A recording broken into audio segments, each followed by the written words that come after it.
Your Majesty, distinguished heads of state and government, ministers, Secretary General of ASEAN, Excellencies, distinguished delegates, welcome to the 48th ASEAN Summit plenary session. I now have the honor to invite His Excellency Ferdinand R. Marcos Jr., President of the Republic of the Philippines and Chair of ASEAN, to deliver his opening remarks. Your Majesty, Excellencies, distinguished colleagues, my ASEAN brothers and sisters, good morning. It is my pleasure to welcome you to the 48th ASEAN Summit plenary. I also take the opportunity to congratulate His Excellency Prime Minister Lee Min-hoon on his election as Prime Minister of the Socialist Republic of Vietnam and warmly welcome him to the ASEAN Summit. I also wish to extend my warmest congratulations to His Excellency Sonsei Siphandone on his re-election as Prime Minister of the Lao People's Democratic Republic. And in the same spirit, let me likewise extend my warmest congratulations to His Excellency Mr. Anutin Chanvirakul on his re-election as Prime Minister of the Kingdom of Thailand. We meet at a defining moment for our region and the global community. The international geopolitical landscape continues to be marked by uncertainty and heightened geopolitical tensions, particularly by the grave situation in the Middle East. ASEAN has expressed serious concern over the escalation of conflict due to the preemptive attacks initiated by Israel and the United States against the Islamic Republic of Iran on February 28, 2026, and the subsequent retaliatory attacks by Iran against several countries in the region.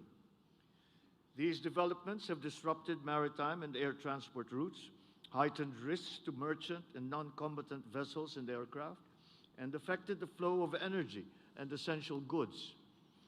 Against this backdrop, we come together guided by ASEAN's long-standing commitment to peace and the collective positions expressed by each ASEAN member state: the immediate cessation of hostilities, the peaceful settlement of disputes, the protection of civilians and civilian infrastructure, and the restoration of safe, unimpeded, and continuous transit passage in the Strait of Hormuz.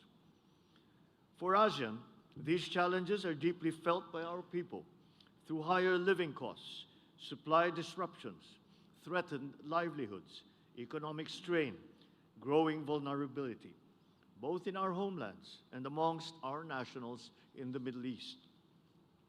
It is a stark reminder that in an increasingly uncertain world, we call for our collective action, and it has never been more urgent. So we must continue to uphold the principles of ASEAN centrality and solidarity and pursue practical cooperation. For this, I thank you for answering the call, underscoring the importance and urgency of convening at this time. It is in this spirit that we gather today to pursue concrete outcomes and forge a collective path with particular focus on three urgent and interrelated priorities. First, we must ensure regional energy security and resilience.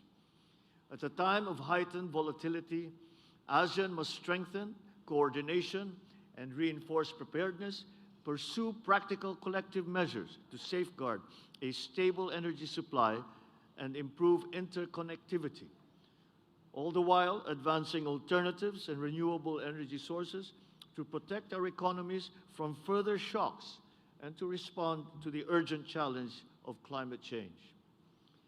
In this effort, we must also harness innovation, including inclusive and responsible applications of artificial intelligence to improve energy forecasting, strengthen grid management and system flexibility, and support the clean energy transition. Second, we must work together to stabilize food security. Disruptions in trade and transport stemming from the closure of the Strait of Hormuz quickly affected food prices and supply, especially fertilizers, and subsequently the welfare of our peoples. Our task is to ensure that ASEAN remains responsive to strengthen and expand intra-ASEAN trade and build the capacities to safeguard and fortify our food systems across the region. Digital innovation can help us anticipate shortages, improve agricultural productivity, and support responsive decision-making so that our peoples in vulnerable situations are better protected. Third, we must uphold the safety of ASEAN nationals. In moments of crisis, ASEAN solidarity must be measured by our ability to act in concert to safeguard our peoples wherever they may be. This means strengthening early warning systems, enhancing consular coordination, and ensuring the timely delivery of assistance through the prudent use of new technologies, including exploring how AI-enabled tools may advance our priorities, anchored in human judgment and international law. Today, we gather to confront with unity and resolve the repercussions of the situation in the Middle East and seek to advance our common commitment to peace, stability, and prosperity, while ensuring that the benefits of our cooperation are felt by all our peoples. In this regard, the Philippines, as chair, reaffirms its strong commitment to steering ASEAN through changing and uncertain times under our chairship theme, Navigating Our Future Together. As we push forward the first year of the implementation of the ASEAN Community Vision 2045, we are reminded that our region is strongest when we turn shared challenges, however daunting they may be, into shared purpose. And to this end, we recognize the importance of maritime cooperation and look forward to the adoption of the ASEAN Leaders' Declaration on Maritime Cooperation, which includes the Philippines' proposal to establish an ASEAN Maritime Center, which will serve as an important platform for maritime cooperation in coordination with relevant ASEAN and ASEAN-led mechanisms. Navigating our future together is not only our chairship theme, but also the task that lies ahead of us. With this, I have the honor to declare the 48th ASEAN Summit Plenary now open.